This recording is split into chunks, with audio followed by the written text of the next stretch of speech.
Hello, everyone. How are my favorite listeners across the country and around the world, which I'll talk about in a minute? But I want to tell you, I would like the listeners to send in an email to jbender@benderconsult.com and tell me why you think you should be on the radio show. jbender@benderconsult.com. And then I'm going to put all those names in a basket, so to speak, and pull out someone that's going to be on my radio show. Think about this. You're going to be on with 153 countries around the world listening to the show. And by the way, I've got news for you. I have someone very prominent, well known, located in the UK who is going to work with all these countries to make sure you can all hear the show. Is that not awesome? I mean, isn't that awesome? I am so excited about that. So I want to say I am thrilled. I am thrilled to have so many countries. I'll tell you, Germany, Singapore was still in second place. Okay, great, great listeners. But all of you are great listeners. All of you, even the one person, you're all great listeners, no matter what country you're in throughout Africa. You're all great listeners. China and Russia included. So here we go. Harvey is back with us. We have Harvey Davis with us, and I'm going to talk about him in a minute. But first, I want to say, so a shout out to all of you countries with listeners, and a special shout out to Yoshiko Dart, and who I love very much. Thank you, Highmark, for being the long-term lead sponsor of this 22-year-old radio show. And I can't thank you enough. All of you, I can't thank you enough.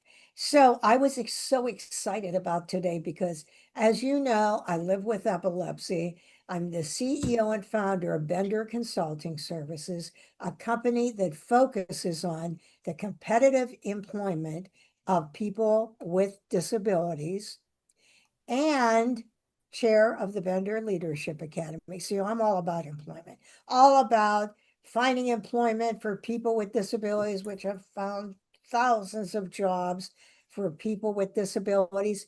And guess what? One of the reasons for that is my guest on the show today, who I think I love him. And I have an announcement to make. Harvey Davis will be the 2027 Tony Quello Award recipient, such a prestigious national award. And I'm going to tell you why as we go on. But this year, it is Senator Markey. I'm so excited about Senator Markey. He is such a good man and so committed. He and Tony Quello, friends. He'll be so excited to see Tony because he was very familiar with Tony when the Americans with Disabilities Employment Act was signed. But today we have with us the powerful national disability rights leader and soon to be Tony Quello Award winner, which he already is, but soon to receive it next year, Harvey Davis, Director of Strategic Development Service and Critical Support for MC Dean. And Harvey, you are one of my favorite people. You know that. So I'm so excited to have you on the show today. You have like an incredible background in the defense industry and intelligence agency, which we're going to talk about. But let's talk about your journey, because people around the world in the United States They don't just want to hear you on the show, they want to know about you. So, Harvey, let's hear where you grew up and went to school and your journey that got you to the NSA. So, let's hear your background. Sure, Joyce. It's exciting to be here. Okay. No, it's exciting to Hope have you you. could. Can you hear me now? Can you hear Yeah, me I hear well? you. I hear you. Perfect, perfect. So sometimes you never know exactly where you're going to end up when you start. Okay, and I actually grew up in New York. Okay, and went to school in New York. And one of my first adventures was I went to my okay, which is a lot different than New York City in terms of where I was, and I was studying animal science. Okay, always looking and always wanted to be a veterinarian when I was younger and work with animals and all that. And it's interesting. I'll talk a little bit later. My wife and I now run a sanctuary down in Florida where we actually do save animals, but made a full circle there. But I went into business. Okay, I went into business. I was in business in Manhattan. I worked for a while there, and did apply for the federal government.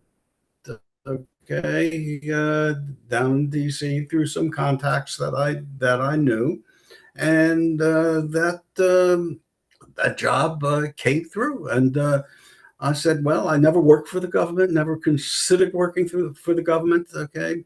But it looked like it would be a good start. Okay. And so we packed up and we moved down to outside Baltimore, Fort Meade, to work uh, where we were. I was one of the first business people, and my background was business and sales. Okay.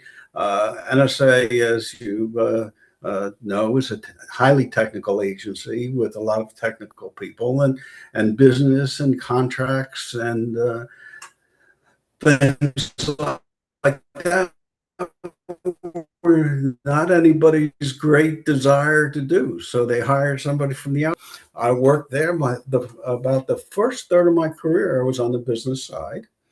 And then I decided, I actually didn't decide it. The director asked me to go over and take HR and recruitment. Okay, and I ran that for about a third. And the last 12 years of my career at the agency was running our logistics and facilities. Okay, and so had a various experience, and then when we retired, we moved down to Florida, and I work mainly remote today.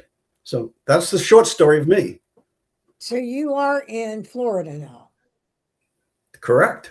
Wow, what you've gone from New York to Fort Meade, Maryland to here you are, and now you get to work remotely. And um, I'm going to skip ahead and tell my story about Harvey. So I'm at work, and my executive assistant Carol comes in, and she says to me, "Joyce, the NSA is on the phone. They want to talk to you." And I said, "What?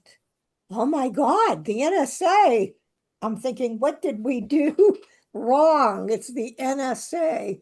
And do you all know Harvey and one of his staff drove or flew, however they got here to Pittsburgh, to meet with me to tell me they want to hire people with disabilities? Is that not amazing that they came to me? That says so much about Harvey, and we will talk about that in a little bit. But Harvey, you obviously didn't know that you always wanted to work for the government and that you would end up doing what you're doing, correct? Not a clue. Not a clue. Not a clue. And then you went to the NSA for, I think, was it 31 years? Is that right? Hmm. Okay. Almost So, 32. Yes. just in case you don't know, which I'm going to be shocked if you don't know, what the NSA is, but no, you may not know. So, Harvey, tell everyone, what is the NSA? What do they do?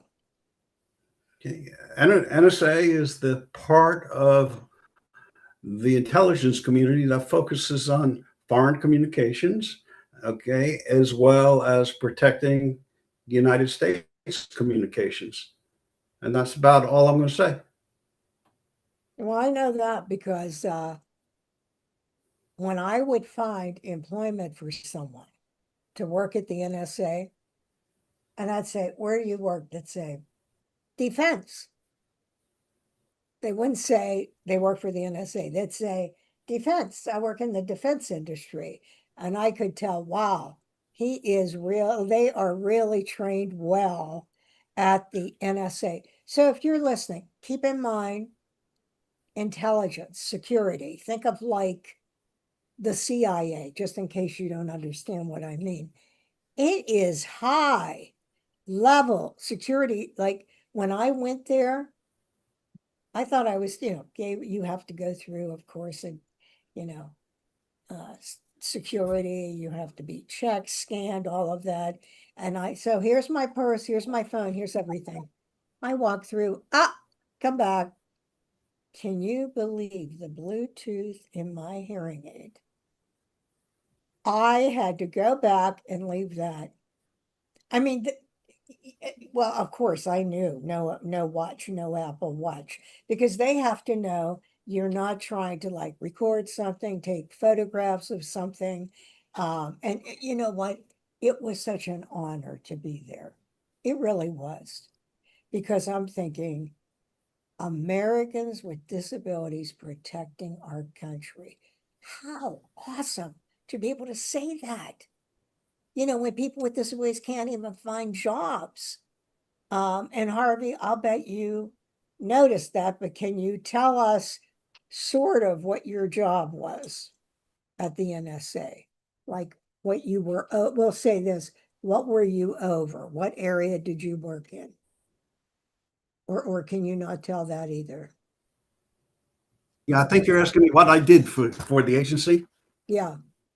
Yeah, so mainly I was on the business side, and when we started engaging with you, Joyce, on the facilities side, okay, we were designing buildings around the world, around the country, and specifically we were looking for engineers, people who could understand and buildings, and we were looking for talent, okay, that could help us design those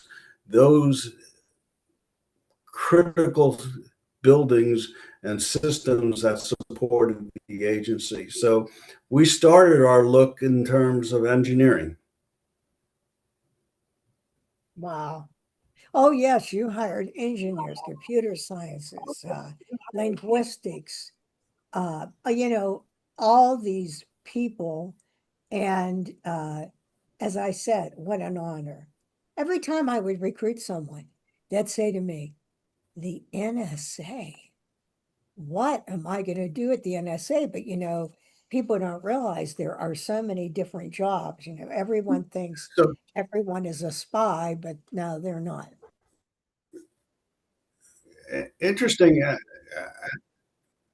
And NSA is like any large Fortune company, okay? And we used to say it's like a city, and every task and every job that needs to be done in the city, okay, tied to the mission focus that you have to do is done. So it's a vast array of skills that are needed.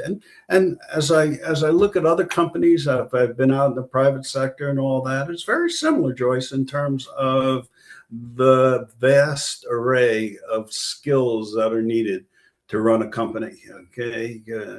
All the way from the technical skills that are necessary to do a company's mission, as well as the support skills that are necessary to keep the infrastructure running, keep the processes, the businesses. Every piece is very important.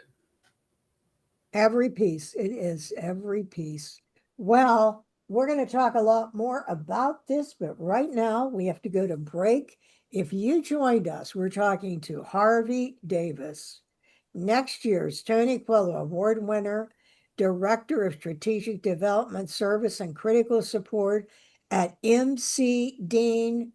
Don't go away. We'll be right back with Harvey.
Hey, welcome back, everyone. If you just joined, we're talking to Harvey Davis, who is the Director of Strategic Development and Critical Support for MC Dean. Next year's Tony Quello Award winner. I just want to take a moment and tell you about. As you all know, most of you know, Tony was the author of the Americans with Disabilities Act, whip in Congress, successful businessman. He's a political analyst with 5 of the presidents. 5. So you could tell he started when he was young, but um, he's just so well known on both sides. Okay. He knew President Biden and Obama well, but he knew the Bush family well. That is this book, My Father, My President. Tony is the director the chairman of the Bender Advisory Board. Doro is on the board, Doro Bush. But why I mentioned that book, he's in that book. So that about when Papa Bush, as Tony called him, is the person that signed the Americans with Disabilities Act, the whole family disability oriented. And I think too bad it's not like this now, but talk about bipartisan. Here he is, Democratic whip in Congress. There he is in that book that President Bush's daughter and the sister of the most recent President George W. Bush, W known as W. Here he is in the book. You know why? Because all parties realize that anyone can have a disability. Disability does not discriminate against anyone. And Harvey surely was open to this. I wanted to ask you two questions. First, that go together. Why did you what made you think about disability as that labor pool? What, and why did that not bother you?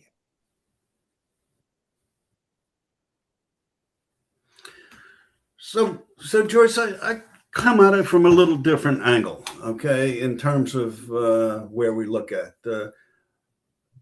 that time during the agency, and I think it's pretty much true today. The labor force is very, very tight, okay, especially for highly skilled positions, software folks, computer scientists, technical folks.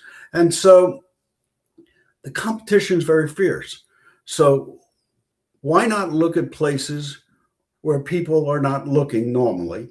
Okay, and so we started to look around in terms of where we are, and we looked at the disability, the disabled population, and saw quite a few degree people, smart people, not being employed.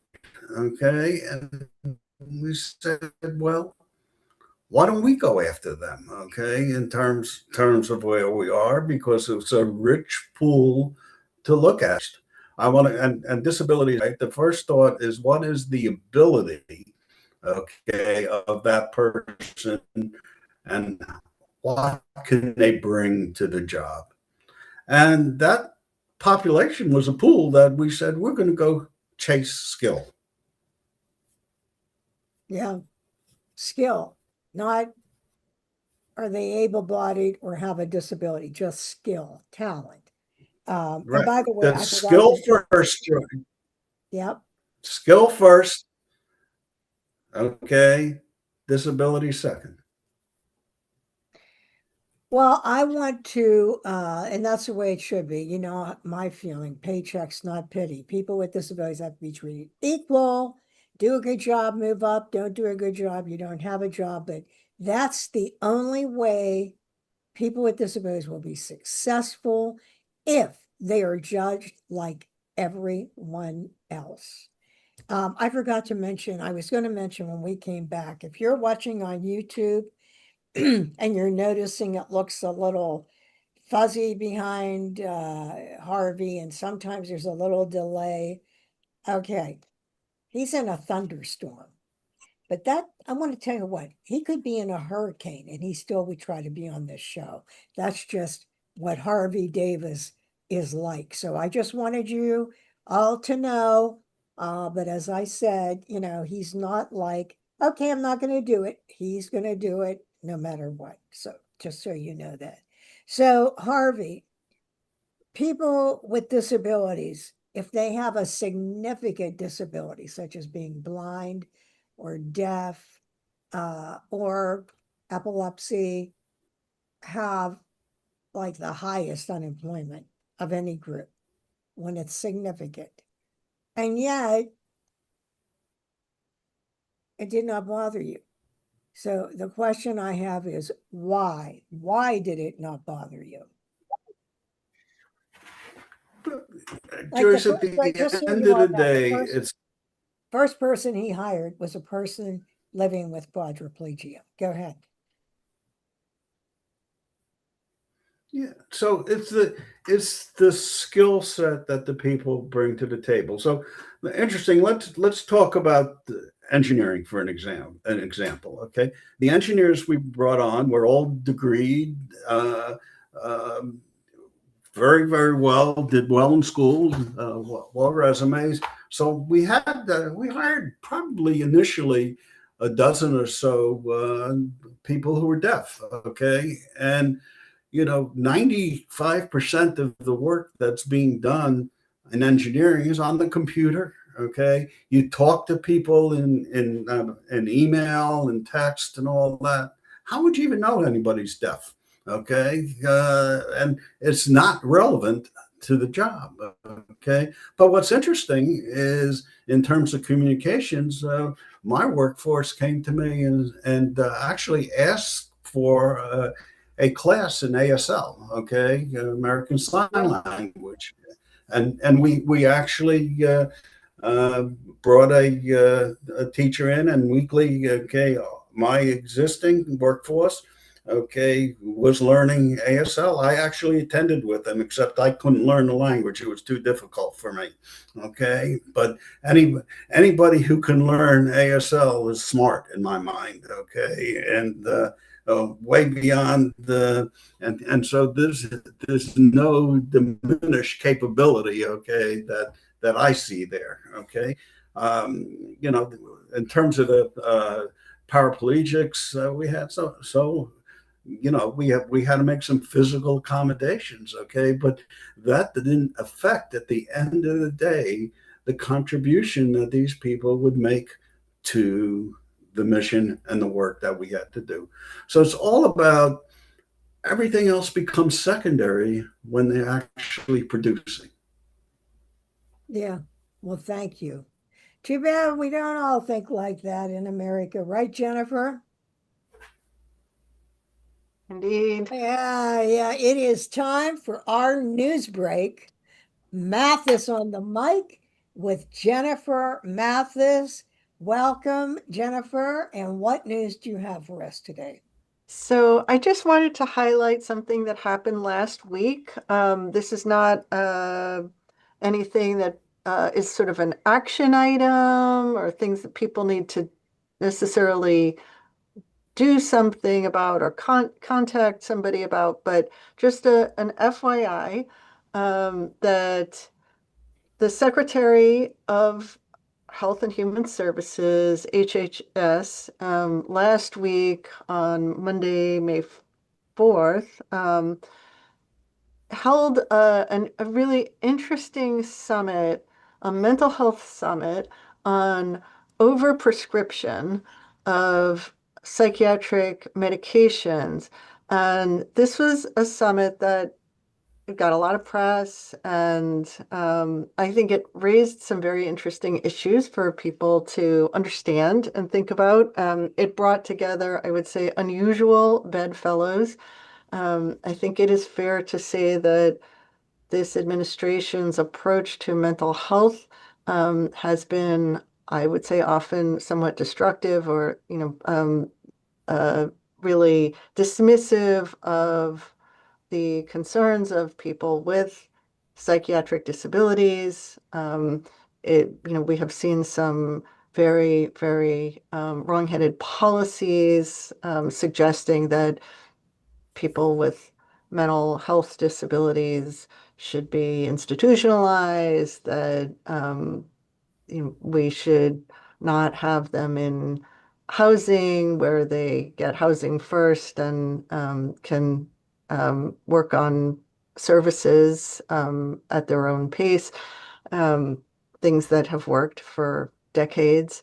And so it was interesting to see this summit, which was really organized in conjunction with um, people with mental health disabilities, people who have expressed concerns about the overuse of psychiatric medication, overprescription of it, the ways that their concerns have been dismissed when they have talked about side effects, when they have talked about the medications not working for them or no longer continuing to work for them.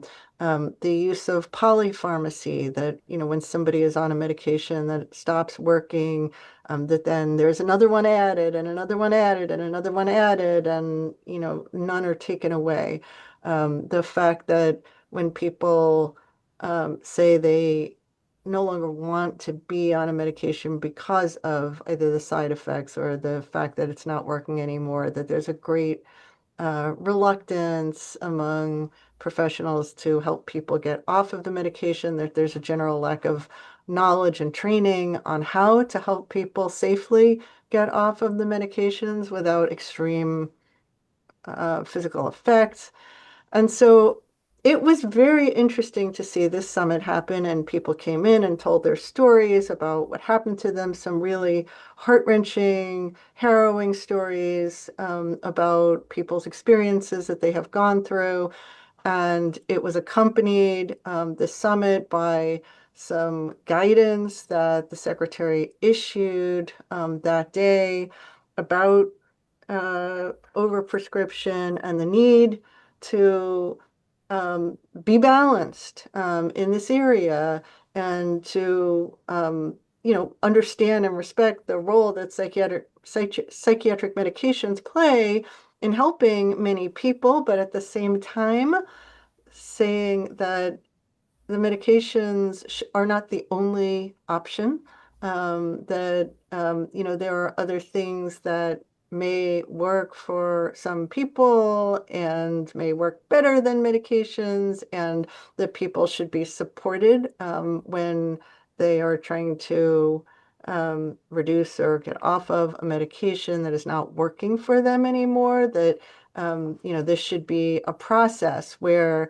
there's an individualized and careful look at how the medications are working, that people should have full information up front about, what the side effects are, and what may happen if they do later try to get off of the medication. And so I thought that it was an interesting summit. It worried some people in the mental health world. I think there was a concern that what might happen out of this is that people would get the wrong message, and people would just feel like it wasn't safe to be on these medications, and that they would all just get off. And I read through the guidance that was issued by HHS. You can find it if you just Google. I think the easiest way to do it is Googling HHS overprescription, and you will pull it up. And it was issued jointly by CMS, the Centers for Medicare and Medicaid Services, SAMHSA, the Substance Abuse and Mental Health Services Administration, HRSA, the Health Resources and Services Administration, and ACF, the Administration for Children and Families, all of them having some interest in some piece of this. And I thought that it was actually a balanced document, balanced guidance, and it is worth looking at. And I think it brings some attention to an important issue that I think has been too often dismissed.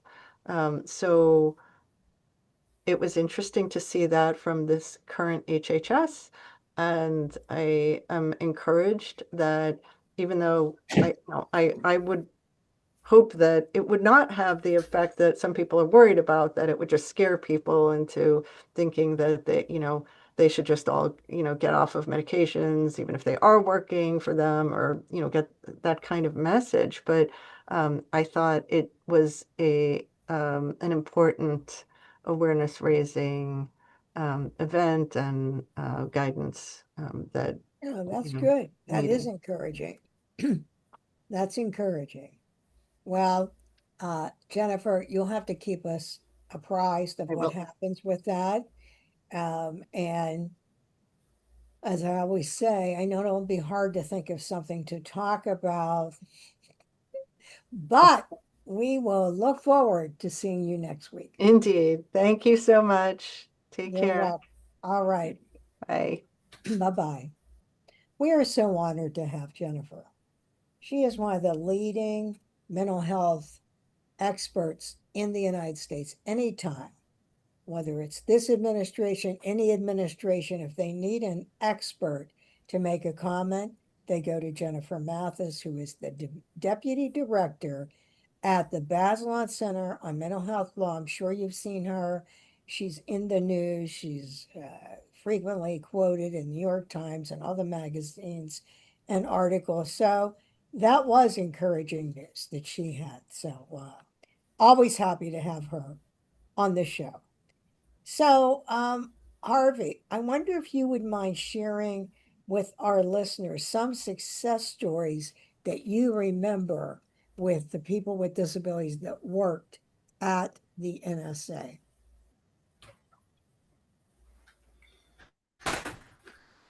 So one story that really sticks in my mind, okay, is we had something in Maryland called Snowmageddon, where we had snow that kept us closed for almost a week, okay, in terms of where we were. And we were busy determining which people should come to work, which people should not come to work, who was essential, and who wasn't. And if you recall, one of the folks that we hired actually moved down to Fort Meade area with his father. Okay, and his father did the commuting back and forth to get into the gatehouse to work. Okay, he was the first person to show up. Okay, when we had the emergency team together in that snow. Okay, and he was there every day during the snow. It just sticks in my mind, Joyce. Yeah, people with disabilities. See, my answer to that is it isn't that people with disabilities are like a superhero. It's that people with disabilities have been left out. And no matter what group you are, if you've been left out and someone gives you a chance to work, oh my God, that's a treasure. And you're One not of, going one to of lose that. one of the things that I've seen, Joyce, in terms of this, and nothing pejorative about this, but once you give somebody from this community a job, they're like a dog with a bone. Okay, they don't let go. Okay, and they give it their all. Okay, and they are very, very thrilled to have this job. Okay, I had to tell people to go home. Okay, work time is done. Okay, you need to have a little balance on where you're at. The turnover rate, okay, is almost non-existent. Okay, in terms of someone who's locked into a job. Now, it may come from the fact that there aren't that many opportunities, but I got the impression they really enjoyed the job, were very thankful for the opportunity to produce, and they produced. It Yeah, doesn't get much more complicated than that, in my mind. yeah, no, but you are right. It is, our motto is competitive jobs mean freedom. And as I know, all of you know, if you don't have employment, you can't live that American dream. You can't buy a house, you can't, get a car. You cannot live the American dream. That's why when you get a chance to work, it's a treasure. I tell companies all the time when I go speak there, if they say to me, "Oh, Joyce, we're, so happy to see you and have you here because we want to start hiring people with disabilities." And I say, "Oh, but you already have." Yeah, they're working here right now. They have epilepsy, bipolar disorder, depression, hearing loss, arthritis, extremely high blood pressure. It's just they're not telling you, but they're here. They just don't want to tell you because they're afraid that you will treat them differently. And they don't want to lose that job under any circumstance. So, yes, people with disabilities, again, no pity. I would never send someone for a job unless they were qualified to do the job. And by the way, to work for the NSA, you have to have a high grade point average, a pristine background, to put it mildly. Um, whatever the skills are, they have to have that talent, those skills. The demeanor, they have to be someone you feel comfortable with that you could trust. and someone that keeps communication silent. I mean, these people are like unbelievable people you have to find to work there. Oh, and if someone traveled extensively all around the world, that could be a flag, that could be, a problem. So to work for the NSA is, it's that good housekeeping seal of approval. I mean, it just doesn't get better than working for them. And so that's why the heck would you not hire people with disabilities? That is the question of the day. When I started my career over 30 years ago, I said, okay, someone said, how long do you think you'll be doing this? I said, well, obviously this is going to, everyone's going to compete with me and all these people get hired. So I'll probably be in India or some other country, finding employment for someone in another country. Well, I would never have believed that 30 years later, the unemployment for people with disabilities would still be 70% not counted in the workforce. That is absolutely shocking and shameful at the same time, but there is this stigma, and it's due to lack of knowledge. If I go to a company, once they hire one person, they hire a lot of people, but it's that one person getting them in the door. Do you know what I mean by that, Harvey? Yes, absolutely. And one of the things, okay, that is really counterproductive, okay, and I know, Joyce, you're all about qualifications and pushing back on this. If Yeah, we go ahead. put somebody in a position that's not qualified to the community than anything else. I recall an example. We had uh, somebody that we hired of this community that was not performing, Joyce. Okay, Mm. and the question that came to me as the leader in the organization: what do we do? Okay, and my answer was, what would you do if that person was not in the disability community? And they said, well, we'd have to move them out of the job and all that. So I don't understand the question. Okay, so that's the same activity that you would do. It's independent, okay? And that's like I started the conversation. The disability is something secondary, right? The ability to perform on the job is primary. And if that person doesn't perform, that person needs to be moved out, okay? Worst thing that can happen is to keep somebody that underperforms, right? You'll never get anybody hired with a Oh, disability again. that would be a disaster. Anyone listening, what he's saying is the truth. Paychecks, not pity. You do that one time, that's it. They're not going to hire people. I mean, people at companies need to know if they don't do a good job, they don't have a job. And, of course, I want everyone to have a job, but only if they can do the job. Just what Harvey said. What would you do if it would be an able-bodied person? But that goes the other way too. If that able-bodied person, when they do a great job, they get a promotion, it has to be the same for the person with a disability if they too are doing that same job at a high level. Do you know what I mean? But yeah, I agree with you. Uh, I agree with you, Harvey.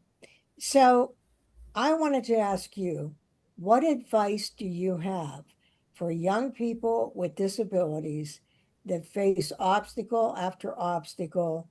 Uh, what advice do you have for them if they're seeking employment? So, and this is very similar to advice I give to anybody. Okay, again, same advice, right? Whether you have a disability or not, right? Is find what you're good at and excel at it, right? And become the the strongest you can. Education, very, very, very important, right? Okay, go to school, okay, demonstrate what you can do, what you can perform, all that. Especially if you're going to school, the opportunities for internships, okay, are actually a lot better, okay, than opportunities for a first time job. Because when you look at the statistics, okay, if you've worked as an intern while you're in school, okay, the probability of you getting hired full time is much greater, okay, in terms of as the company gets to know you and all that. So take advantage of any work study, any internships, and look for areas where people are needed, okay, where there's a real shortage of skills, okay. There's a real shortage today from my perspective in the world that I look at, okay, with the growth of artificial intelligence and data centers and things like that, okay.